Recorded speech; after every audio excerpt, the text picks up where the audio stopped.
चलिए दोस्तों नमस्कार। आज हम गणित का सवाल हल करने वाले हैं। पूरे सवाल अलग अलग प्रकार से हैं, इसलिए स्किप मत करिएगा। पूरे सवाल को बड़े ध्यान से देखिएगा और समझिएगा। तो चलिए हम लोग चलते हैं सवाल की ओर। 1 से 25 तक की संख्याओं का योगफल क्या होगा। तो यहाँ पर हम देख रहे हैं कि ये प्राकृत संख्या है। यदि हम इसको लिखें तो 1 धन 2 धन 3 धन, यदि ऐसा करते जाएं तो ये आखिरी में होगा 25। यदि हम इसको योग करते हैं दोस्तों तो बहुत लंबा समय लगेगा, इसलिए इसका एक सूत्र है योगफल। योग फल बराबर अंतिम गुना अंतिम धन 1 और इस पूरे को 2 से भाग करना है। तो यहाँ पर योगफल क्या हो जाएगा, अंतिम देख रहे हैं हम 25 पदों तक। तो यदि सूत्र याद रहे तो ये सब लिखने की जरूरत नहीं है, सीधा हम लिखेंगे आखिरी के पद को 25 और गुना 25 में 1 जोड़ेंगे तो ये हो जाएगा 26 और इसको हमको 2 से भाग करना है। 2 एकम 2 और यहाँ पर 2 एकम 2 और ये 13। तो अब बच गया 25 गुना 13 बराबर 13 का पहाड़ा पढ़ेंगे हम। 13 पच्चे 65 का 5 हासिल आ गया 6 और 13 दूने 26। 26 में 6 जोड़ेंगे तो 26 और 4 30 2 32 325। ये ऑप्शन नंबर बी पे दिया गया है। यहाँ पर ये सूत्र को ध्यान रखना है, यदि क्रम से दिया हो प्राकृत संख्या का योगफल निकालना हो 1 से 50 तक 1 से 100 तक, तो योगफल होगा आखिरी के पद गुना उसमें 1 जोड़ देंगे आखिरी के पद में और उसको 2 से भाग कर देंगे, तो ये हमारा योगफल निकल आएगा। ठीक है दोस्तों। चलिए दूसरा सवाल, 48, 144 और 576 का महत्तम समापवर्तीय क्या होगा। तो यहाँ पर हम तीनों का अभाज्य गुणनखंड विधि से ज्ञात कर लेंगे। 48 है, 144 है और 576 है। 2 से जब सम संख्या और महत्तम समापवर्तक में सभी संख्याएं भाग जानी चाहिए, अर्थात सम संख्या तीनों में यदि है तभी हम इसको 2 से भाग करेंगे। तो 2 दूने 4 और 2 चौके 8, 2 सत्ते 14 और यहाँ 4 है, 2 दूने 4, 2 दूने 4, यहाँ का 1 बचा और ये 7 17 हो गया, 2 अट्ठे 16, 17 में 16 1 बचा और यहाँ पर 6 16 हो गया, 2 अट्ठे 16। फिर से हम देख रहे हैं यहाँ अभी तीनों में सम संख्या है, तो 2 से भाग जाएगा। 2 एकम 2 और 2 दूने 4, 2 तिया 6 1 बचा 12, 2 छक्के 12, 2 एकम 2, 2 चौके 8 और ये 2 चौके 8। अभी भी यहाँ पर सम संख्या है तीनों में, तो 2 से पुनः भाग जाएगा, विभाजित हो जाएगा। 2 छक्के 12 और 2 एकम 2, 2 अट्ठे 16, 2 सत्ते 14 और 2 दूने 4। अब ये सम संख्या अभी भी सम संख्या है, ये 6 है 8 है और ये 2 है। 2 से 2 तिया 6, 2 ने 18, 2 तिया 6, यहाँ पर 1 बचा और ये 2 12, 2 छक्के 12। अब ये 2 से भाग नहीं जाएगा, सम संख्या है लेकिन बाकी जगह नहीं है। अब देखते हैं कि यहाँ पर 3 से जा रहा है, ये 3 से और 6 3 9 योग जो है 3 से करते हैं तो ये 3 से भाग जा रहा है। 3 एकम 3, 3 तिया 9 और 3 एकम 3, 3 दूने 6। अब यहाँ पर समान संख्या से भाग नहीं जाएगा, तो महत्तम समापवर्तक जो होगा HCF इन सब का गुना होगा।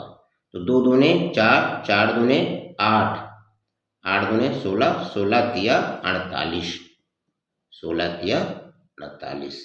ये ऑप्शन नंबर सी पे दिया हुआ है। यहाँ पर HCF निकालने के लिए, महत्तम समापवर्तक निकालने के लिए सभी संख्या जो है, 2 यदि दिया है तो तीनों दिया है तो तीनों एक ही संख्या से भाग जाना चाहिए, तभी हम उसको भाग करते हैं। और यदि भाग नहीं जाता है तो उस पर हम ये भाग देने की प्रक्रिया को समाप्त कर देते हैं। ये अभाज्य गुणनखंड विधि से ऐसे निकालते हैं। ठीक है दोस्तों, चलिए अगला सवाल सरल करें। 0.50 धन 0.15 भागित 0.05 कोष्टक बंद और गुना है 2/7 का। तो यहाँ पर बोडमास का नियम लागू होगा और बोडमास में सबसे पहले कोष्टक करेंगे और कोष्टक के अंदर भाग को पहले करेंगे। तो यहाँ पर ये हो जाएगा 0.50 धन है, यहाँ पर है 0.15, भाग का मतलब होता है बटे हो जाएगा 0.5 गुना 2/7। 2 अंक के पहले दशमलव है और 2 अंक के पहले दशमलव है, दशमलव दशमलव आप भूल जाइए। ये 15 हो गया और ये 5 हो गया, 15 और 5, 5 एकम 5, 5 तिया 15। अब यहाँ पर 3 है और ये 0.50 है, तो दशमलव यहाँ पर देख रहे हैं कि 0 है यहाँ और ये 3 है, तो इसको जोड़ेंगे तो 3.50 है और गुना 2/7। तो हम यहाँ पर देख रहे हैं दशमलव है, तो इस दशमलव को यदि हम यहाँ पर हटा दें तो 350 गुना 2/7 है और यहाँ दशमलव के बदले 1 और 1 अंक 2 अंक है तो 2 शून्य लगा देंगे। ठीक है दोस्तों, यहाँ पर 0 कट गया और 2 एकम 2, 2 पंचे 10 और ये देखो 7 पचे 35 है और ऊपर भी 7 पचे 35 है, तो 5 एकम कर सकते हैं 7 से और 7 एकम 7 एकम। तो यहाँ पर देख रहे हैं 1 गुना 1, 1 एकम 1 है, नीचे में भी 1 एकम 1 है, इसका मान जो आएगा 1 आएगा, जो ऑप्शन नंबर ए पे दिया गया है। ठीक है दोस्तों,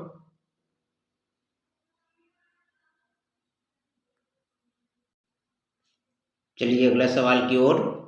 एक सीलिंग फैन को 750 रुपये में खरीद कर 18% लाभ पर बेचा जाता है, इसका विक्रय मूल्य ज्ञात कीजिए।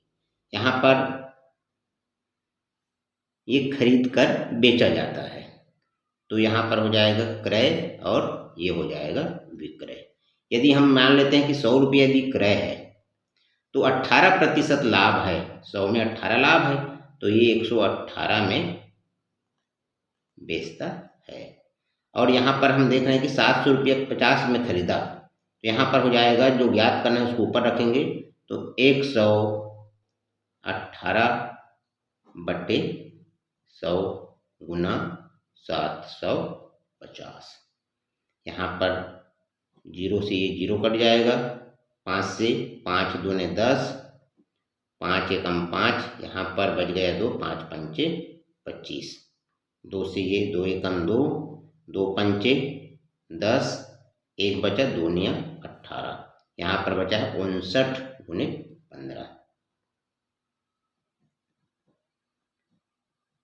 15।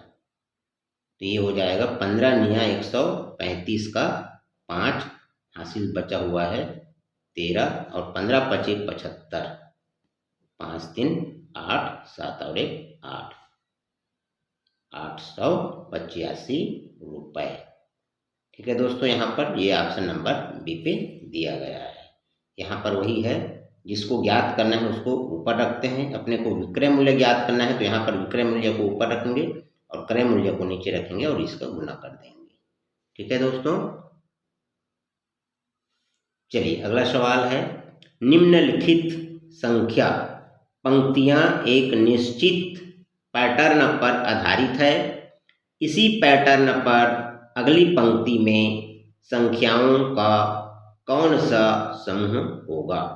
पैटर्न ये है 624 है, 728 है, 832 832 है। तो यहाँ पर कोई एक प्रक्रिया दिख रहा है, जैसे हम देख रहे हैं 6 के बाद 7 है, 7 के बाद 8 है, तो 8 के बाद यहाँ पर 9 जरूर है, ये क्रम से है। तो हम देख रहे हैं कि यहाँ पर सभी ऑप्शन में है। तो अगला में देखते हैं, ये 24 है, तो यहाँ पर गुना है, जैसे देख रहा है कि 6 चौके 24 दिख रहा है, 7 चौके 28 है, 8 चौके 32 है, तो स्वाभाविक है यहाँ पर 9 चौक 36 होगा। अब यहाँ पर हम देख रहे हैं कि 36, ये ऑप्शन तो कट गया, ये ऑप्शन भी नहीं होगा, ये ऑप्शन भी नहीं होगा। अब यहाँ पर चूंकि 2 में 36 दिया हुआ है, तो फिर से अगला ऑप्शन की ओर चलेंगे। यहाँ पर तो देख रहे हैं कि 6 और 24 को एक साथ लिखा हुआ है, 7 और 28 को एक साथ 728 लिखा है, 8 और 32 को एक साथ 832 लिखा गया है, और इसी प्रकार से फिर ये हो जाएगा 9 और 36 को एक साथ 936 होगा। तो 9 36 936, ये ऑप्शन नंबर 1 में दिख रहा है, 9 36 और 936। ठीक है दोस्तों, चलिए अगला सवाल की ओर। यदि किसी वर्ष में 31 मई को गुरुवार है, तो उसी वर्ष की 30 जून को कौन सा दिन होगा। यहाँ पर हम देख रहे हैं कि मई पूरा हो गया है, 31 मई अंतिम दिवस है। अब उसके बाद जून है, तो जून यहाँ पर देख रहे हैं कि 30 दिन बचा है, 30 दिन का अपने को निकालना है। तो पूरे दिनों की संख्या को हमको यहाँ लिख लेना है, और उसके बाद यहाँ पर क्या करेंगे, उसको 7 से भाग करेंगे।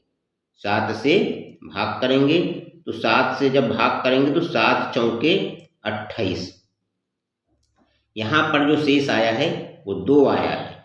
इसी शेष को हमको ध्यान रखना है। हम यहाँ पर देख रहे हैं कि 31 मई को गुरुवार है, मतलब हमारी जो पोजीशन है 0 पे है अभी हम वर्तमान पे, तो यहाँ पर हो जाएगा गुरुवार। अब इसके बाद 1 2 हासिल है, तो 2 तक पहुँचना है, तो गुरुवार के बाद आता है शुक्रवार, और उसके बाद आता है शनिवार। तो इस प्रकार से यदि शेष 2 आया है, तो 2 नंबर जो है शनिवार है यहाँ पर, तो शनिवार का ऑप्शन नंबर सी पे दिया गया है। इस प्रकार के सवालों में यही करना है दोस्तों कि पूरे दिनों की संख्या को अपने को जोड़ लेना है, जहाँ से जहाँ तक दिया रहेगा उसको दिनों की संख्या को जोड़ लेना है, और 7 से भाग करेंगे। भागफल को अपने को कुछ नहीं करना है, जो शेष आएगा वो 0 आएगा, 1 आएगा, 2 आएगा, 3 4 5 6, 7 नहीं आएगा। इस प्रकार से 6 तक यदि आएगा तो वर्तमान जो दिवस दिख रहा होगा वो 0 होगा, और उसके बाद क्रम से उस दिन के बाद क्रम को बढ़ाते हुए हम चक्र बनाएंगे। तो ये क्रम से 3 में जैसे होता, तो यहाँ पर रविवार आता। इस प्रकार से हम इसको प्रश्न को हल करना है। ठीक है दोस्तों, चलिए अगला सवाल। संपूर्ण क्रांति एक्सप्रेस संध्या शाम को 5:50 5:50 बजे पटना से खुलकर अगले दिन प्रातः 8:15 नई दिल्ली पहुंचती है। यात्रा का कुल समय क्या है। तो यहाँ पर हम देखते हैं, सबसे पहले तो दिख रहा है कि 5:15, 5 ये 50 है। उसके बाद ये 12 बजेगा, रात्रि का, शाम की बात है तो ये रात्रि होगा, और उसके बाद हो जाएगा ये 8:15। 3 भाग अपने को लिख लेना है। ये महत्वपूर्ण है यहाँ पर 12, क्योंकि 5:50 के बाद में 12 बजे तक को अलग काउंट करेंगे, और 12 बजे के बाद 8:15 तक ये हो रहा है। तो ये सुबह पहुँच रहा है, तो ये 8:15 तो लग ही रहा है। अब यहाँ पर कितना है, इसमें 5:50 है, यदि हम इसमें 10 मिनट कर देते हैं, 10 मिनट और लग रहा है, 10 मिनट को यदि हम यहाँ लिख दें, तो अब ये बच जाएगा 6 को यहाँ लिख के घटा देते हैं, तो 12 में 6 गया, तो यहाँ पर ये 6 घंटा 10 मिनट, 12 बजे के पहले 6 घंटा 10 मिनट है, और 12 बजे के बाद 8 घंटा 15 मिनट है। इसको यदि हम जोड़ते हैं तो 5 हो जाएगा, और 1 1 2, और ये हो जाएगा 8 और 6 14, तो ये 14 घंटा और 25 मिनट का यात्रा में समय लगा है। ये ऑप्शन नंबर 14 घंटा और 25 मिनट ऑप्शन नंबर सी पे दिख रहा है। ठीक है दोस्तों, यहाँ पर बिल्कुल आपको घबराना नहीं है। यदि ऐसे समय दिया हो तो बीच में क्या है 12 होता है। यदि सवेरे है और शाम है तो सवेरे और शाम के बीच में 12। तो यदि हम देख रहे हैं कि 5:50 था तो 12 बजे रात्रि तक का ये हम देख रहे हैं कि 6 घंटा और 10 मिनट का समय लगा है और 12 बजे के बाद में 8 घंटा 15 मिनट। तो दोनों को जोड़ेंगे तो 14 घंटा 25 मिनट जो ऑप्शन नंबर सी पे दिख रहा है। चलिए दोस्तों नमस्कार, अगली सवाल की ओर चलते हैं। ग्राफ का अध्ययन करके बताएं कि अंग्रेजी में कितने प्रतिशत छात्र उत्तीर्ण हुए हैं और परीक्षा में जो शामिल छात्र हैं वो 40 हैं। ठीक है दोस्तों, तो यहाँ पर हम देख रहे हैं कि अंग्रेजी, यहाँ पर ये अंग्रेजी है और अंग्रेजी में उत्तीर्ण कितने हुए हैं यहाँ पर दिख रहा होगा 10 और 20 के बीच में है ये 15। तो अंग्रेजी में उत्तीर्ण हुए हैं 15। कुल विद्यार्थी कितने थे यहाँ पर, तो कुल विद्यार्थी की संख्या बता रहा है यहाँ पर ये 40 है। यहाँ पर कितना है 40। प्रतिशत निकालने के लिए अपने को 100 का गुना करेंगे। यहाँ पर ये हो जाएगा 100, एक शून्य कट जाएगा यहाँ से, 2 दूने 4 और 2 पंचे 10, 15 पचे 75 और ये है 2 से भाग करेंगे तो यहाँ पर हो जाएगा 2, 2 तिया 6, 1 बचेगा 5, 2 सत्ते 14, यहाँ 1 बच गया, दशमलव लगाएंगे और यहाँ पर 0 बढ़ जाएगा और 2 पंचे 10, तो ये यहाँ पर कट गया 37.5%। ये ऑप्शन नंबर बी पे दिख रहा है। ठीक है दोस्तों, चलिए इस प्रकार के सवालों में ग्राफ को बड़े गहराई से अध्ययन करना है। कई बार ये शामिल छात्र की संख्या 40 है, लेकिन गलती से आप यहाँ पर देख सकते हैं ये 15 20 इसको न जोड़ दें। कई बार ये दिख रहा है उत्तीर्ण छात्रों की संख्या को जोड़ देते हैं। इस प्रकार से थोड़ा से ध्यान से पढ़ना है। ठीक है दोस्तों, चलिए अगला सवाल। सीता एक काम को 20 दिन में कर सकती है। सीता और गीता मिलकर उस काम को 15 दिन में कर सकती है। गीता अकेले उस काम को कितने दिन में पूरा करेगी। तो यहाँ पर सीता के लिए हम एस लिख देंगे। एस 20 दिन में कर सकती है, ये जो है 20 दिन में। सीता और गीता, ये जो सीता और गीता एस धन गीता के लिए जी, दोनों मिलकर उस काम को ये 15 दिन में कर लेते हैं। ठीक है, इस प्रकार के सवालों में हम क्या करेंगे, दोनों का एलसीएम लघुत्तम समापवर्तक। तो यहाँ पर देख रहे हैं कि बड़ी संख्या को छोटी से भाग करेंगे तो भाग जाएगा, तो वही क्या होता है लघुत्तम एलसीएम होता है। तो 20 भाग नहीं जा रहा है तो 20 का डबल करेंगे, वो भी नहीं जाता तो 20 का ट्रिपल करेंगे, 20 या 60, 15 से भाग जाता है तो ये हो जाएगा इसका एलसीएम। एलसीएम ये जो है काम के पूरे भाग होते हैं, एक काम के 60 भाग कर दिए। अब 20 दिन में करता है तो एक दिन में ये 3 भाग काम करेगा। 60 को भाग करेंगे 20 से तो 20 दिया 60, और 60 को भाग करेंगे 15 से तो 15 चौके 60। अब यहाँ पर समझना है, सीता जो है एक दिन में 3 भाग काम पूरा करती है और सीता और गीता दोनों मिलकर एक दिन में 4 भाग काम करती है। तो यहाँ पर हम देख रहे हैं कि एक दिन में 4 भाग दोनों मिलकर कर रहे हैं और एक दिन में अकेले सीता 3 भाग काम करती है। तो देख इससे निकल जाएगा कि गीता जो है इसका एक दिन का जो भाग होगा वो 4 में से 3 घटाएंगे तो ये अकेली 1 भाग काम करती है एक दिन में। और भाग कितना है यहाँ पर, कुल 60 भाग काम है। 60 भाग काम है, एक दिन में एक ही भाग काम कर रही है गीता जो है। इस 60 भाग काम को करने के लिए पूरे उसे 60 दिन लगेगा, 60 दिन लगेगा। तो ये ऑप्शन नंबर ए पे दिया हुआ है। ठीक है, चलिए अगला सवाल। निम्न में से कौन सी संख्या सबसे बड़ी है। यहाँ पर जब हम इकाई के अंक को देख रहे हैं तो 8 यहाँ भी है, यहाँ भी 8 है, यहाँ भी 8 है, यहाँ भी 8 है, मतलब यहाँ से हम इसकी तुलना नहीं कर सके। अब दशमलव के बाद की संख्या को देखें। दशमलव के बाद की संख्या को देखते हैं, यहाँ 4 है, ये 6 है, तो ये क्या हो जाएगा, ये बड़ी हो जाएगी, ये कट गया। ये 6 है और यहाँ 5 है, तो 6 से ये बड़ी हो जाएगी। और दशमलव के बाद यहाँ 0 है, ये यहाँ पर ये बड़ी हो जाएगी, ये कट जाएगी। इस प्रकार से हम देख रहे हैं कि 8.645 8.6450 8.6450 ये सबसे बड़ी संख्या होगी। इस प्रकार की संख्या को अपने को जैसे ही छांटना है दोस्तों, दशमलव के बाद यदि पहले वाले अंक सब बराबर हैं तो दशमलव के बाद की पहली संख्या को देखना है।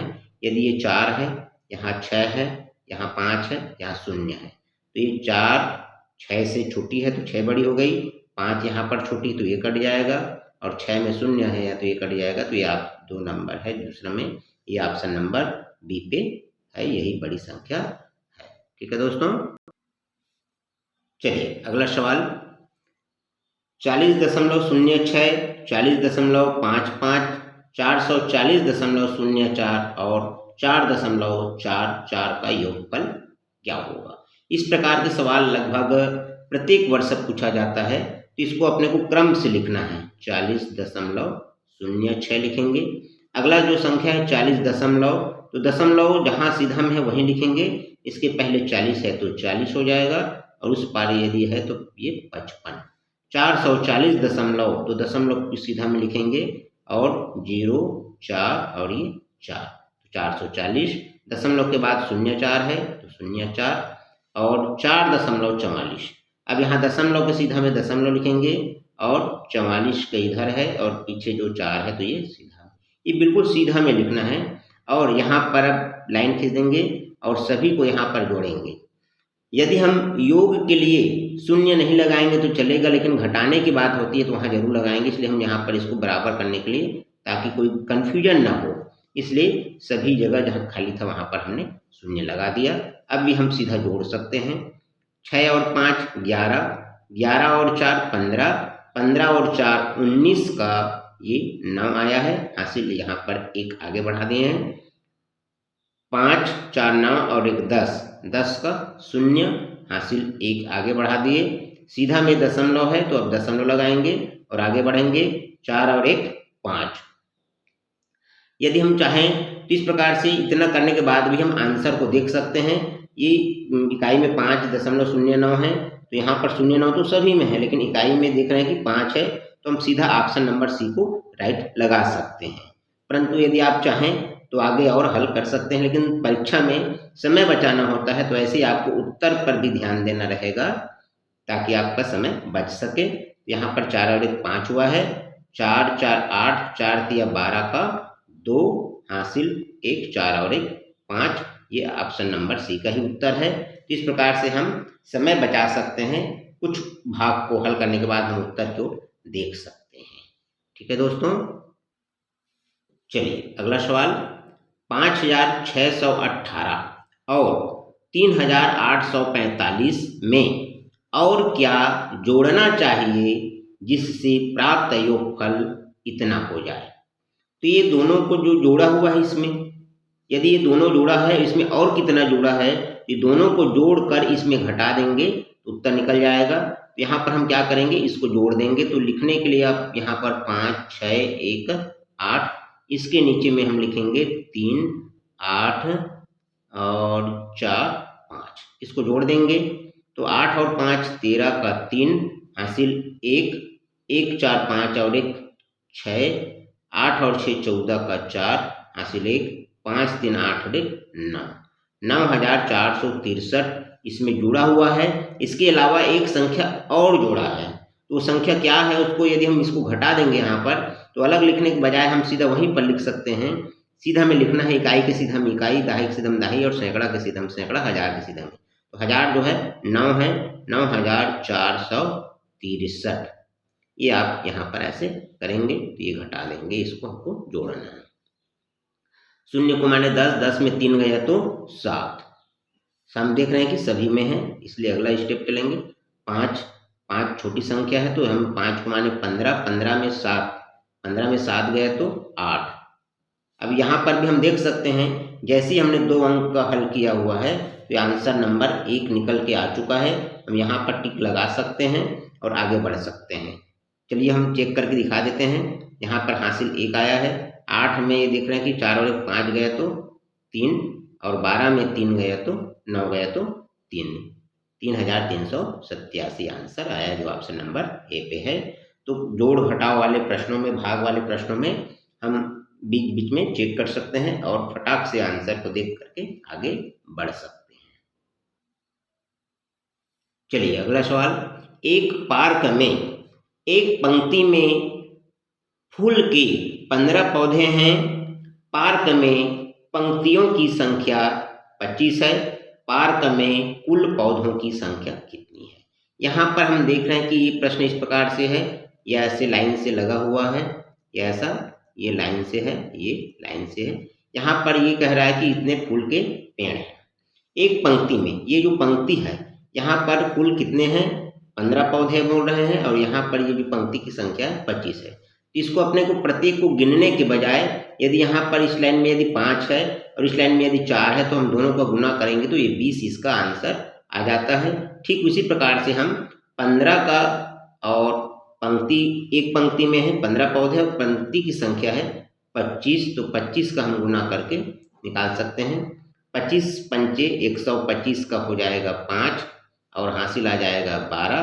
25 एकम 25 और 12, ये 5 और 2 7, 2 और 1 3, 37, तो ये 375 ऑप्शन नंबर सी पे दिया हुआ है। यदि पहाड़ा याद नहीं है तो हम यहाँ पर सीधा अलग से गुना कर सकते हैं। 25, तो हम यहाँ पर हम 5 का पहाड़ा पढ़ेंगे तो 5 पंचे 25 हासिल 2, 5 एकम 5 और 2 7। यहाँ पर अब दहाई का अंक का गुना करेंगे तो इसको दहाई में लिखेंगे। 2 पंचे 10 का 0 हासिल 1, 2 एकम 2 और 1 3। इस प्रकार से 5 7 3। पहाड़ा यदि याद नहीं है तो पर भी हम समय के हिसाब से आगे काम कर सकते हैं। तो ये ऑप्शन नंबर सी पे 375 पौधे की संख्या आया हुआ है। ठीक है। चलिए अगला सवाल। 1/125 का मान है। ऑप्शन को हम देख रहे हैं कि यहाँ पर 8, यहाँ भी 8 है। दशमलव को यदि ध्यान ना दे तो यहाँ भी 8 है, यहाँ भी 8 है। मतलब यह है कि ऊपर में 8 जरूर आएगा। इसलिए हम इस प्रकार के सवालों को 8 का यदि हम गुना कर दें ऊपर में तो 8 एकम 8 हो जाएगा, और नीचे में यदि हम गुना कर दें तो 8 पंचे 40 का 0 हासिल 4, और 8 दूने 16, 16 में 4 जोड़ेंगे तो 20 हासिल हो जाएगा 2। 8 एकम 8, 8 और 2 10। ऊपर और नीचे दोनों में यदि हम 8 का गुना करते हैं तो कोई फर्क नहीं पड़ता, ये 1/125 ही है। इस प्रकार से हम ये सहूलियत के लिए करते हैं। अब हम यहाँ पर देख रहे हैं कि 1 के बाद में 3 शून्य है। यहाँ पर 3 शून्य है, 1 2 3 शून्य है, तो 3 अंक के पहले दशमलव लगेगा। तो यहाँ पर 8 एक अंक हो गया, दूसरा अंक हो गया, और ये तीसरा अंक हो गया। इसके पहले दशमलव लगेगा, और इसे अच्छा दिखने के लिए हम यहाँ पर शून्य लगा देते हैं। इस प्रकार से 0.008 जो ऑप्शन नंबर सी पे दिख रहा है। कई बार साथियों इसकी हम भाग करेंगे तो बहुत लंबा समय लगता। इस प्रकार से हम देख लेते हैं ये कैसे ये 10 के फॉर्म में, 100 के फॉर्म में आ जाए नीचे, या 1000 के फॉर्म में आ जाए तो हम उसको गुना कर देते हैं, और फटाक से 3 अंक शून्य है तो 3 अंक के पहले दशमलव लगा देते हैं। इस प्रकार के सवाल बहुत तीव्र गति से बन जाता है। ठीक है। चलिए अगला सवाल। यदि 3 संख्याओं का गुणनफल 7980 है, जिनमें से 2 संख्याओं का गुणनफल 228 है, तो तीसरी संख्या क्या होगी? इस प्रकार से मैं यदि एक छोटा सा उदाहरण दूं, यदि मान लिया जाए 2 गुना 3 गुना 4, यदि ये 3 संख्या का गुना है यहाँ पर, और ये और संख्या 2 संख्या का गुना यदि हम देखें, यदि 2 संख्या का गुना 3 है तो 3 संख्या के गुणनफल में 2 संख्या के गुणनफल को यदि हम भाग कर दें तो देखो ये कट गया, तो तीसरी संख्या अपने को प्राप्त हो रही है, ये तीसरी संख्या। ठीक वैसे ही 3 संख्याओं का यदि गुणनफल यहाँ पर दिया हुआ है तो ये हो जाएगा 7980, और 2 संख्या का गुणनफल है 228। तो भाग करेंगे तो ये हो जाएगा तीसरी संख्या का मान निकलेगा, तीसरी संख्या।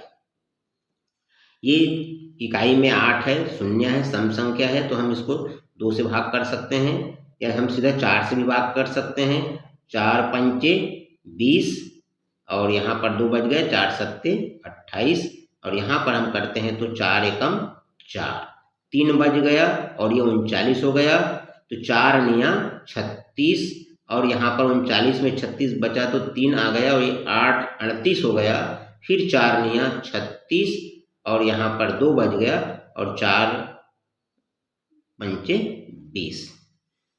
ठीक है, अब यहाँ पर हम इसको फिर से भाग करेंगे तो 19 के पहाड़ा में आ सकते हैं, 19 5 7 और 5 12, ये 3 से कट रहा है, 9 और 1 10, 10 9 19, 19 5 24, ये भी अंकों का योग जो है 3 से कट रहा है, ये अंकों का योग 3 से कट रहा है, तो दोनों संख्या जो है 3 से भाग जाएगा, तो 3 एकम 3, 2 बचा है, 3 निया 27।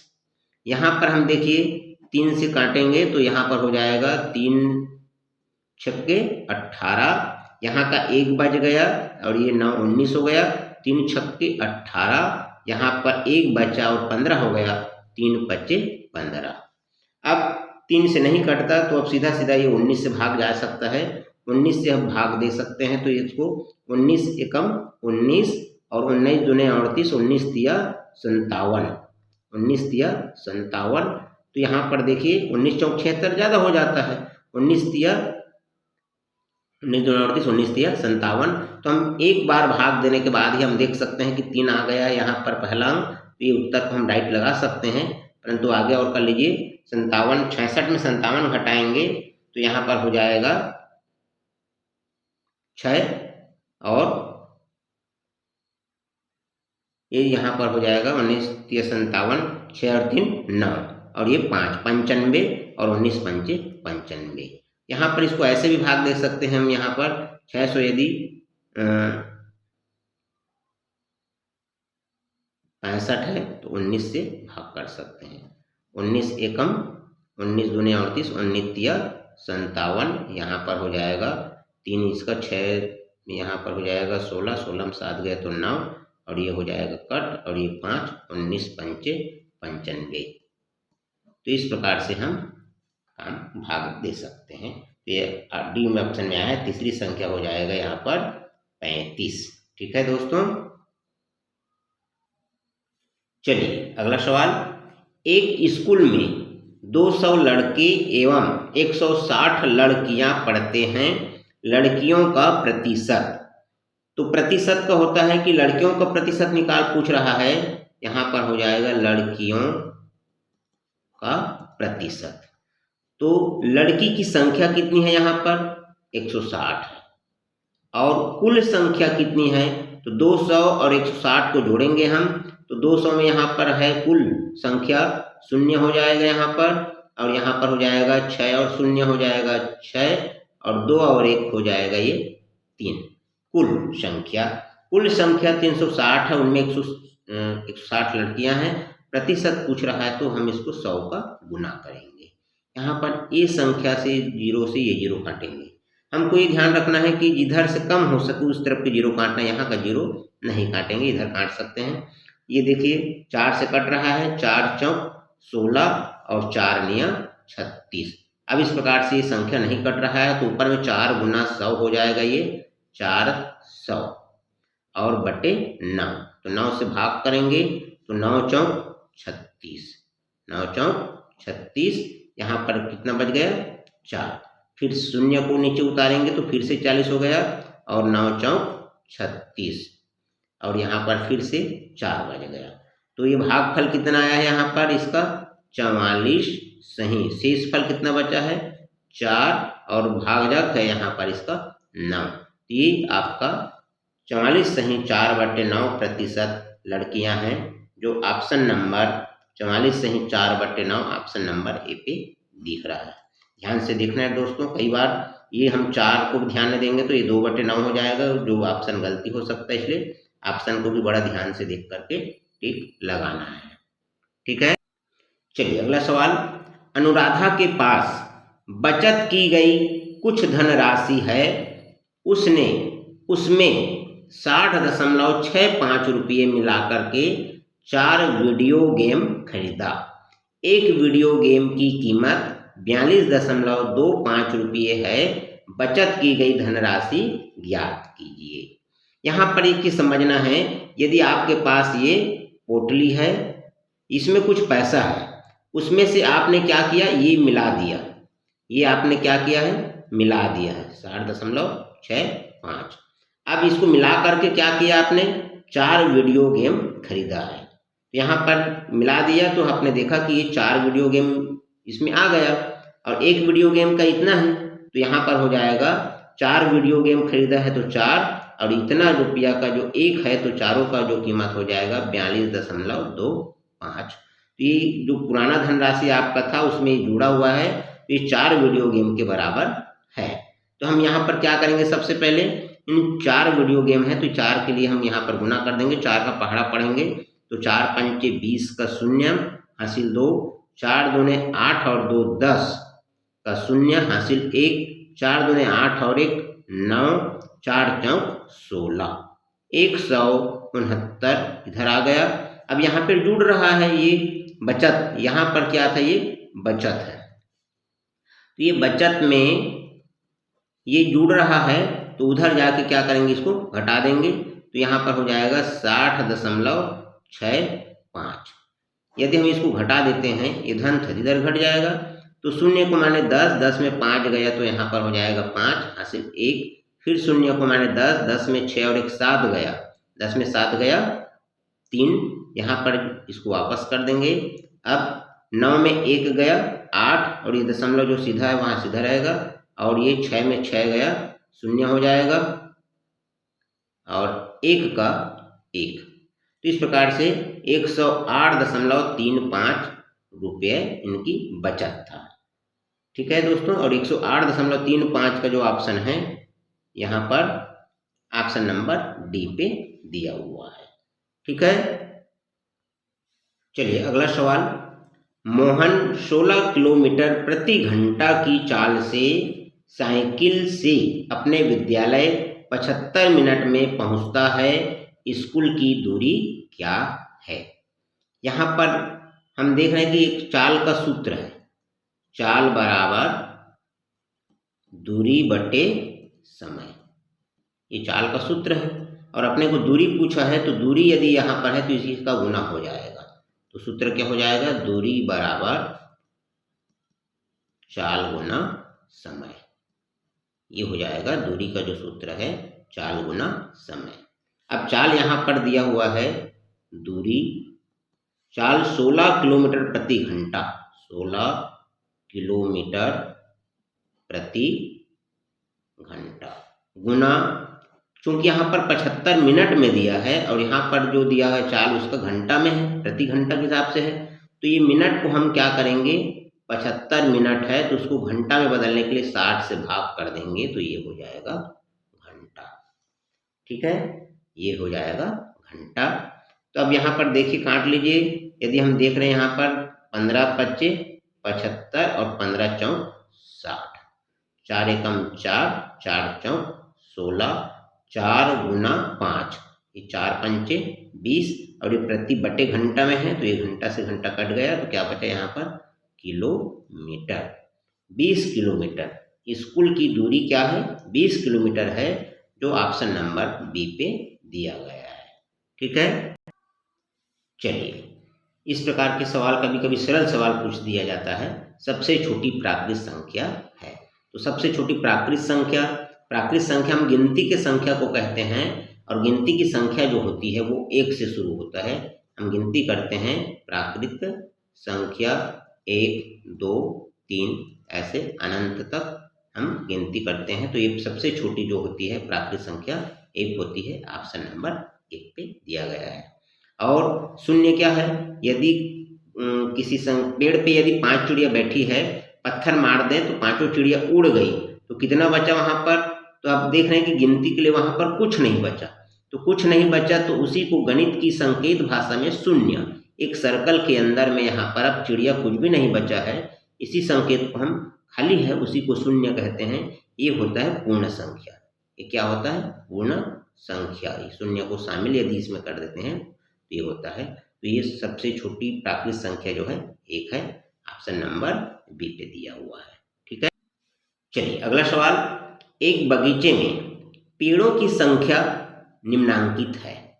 यहाँ पर आम का 1 2 3 4 सिंबल है, कटहल का 1 2 3 त्रिभुज है, जामुन का 1 2 3 त्रिभुज दिया है और अमरूद का 1 2। और यहाँ पर एक त्रिभुज का मतलब हो रहा है 20। एक त्रिभुज का कितना है? 20 है। बगीचे में कुल कितने पेड़ हैं? यहाँ पर पेड़ों की संख्या पूछ रहा है।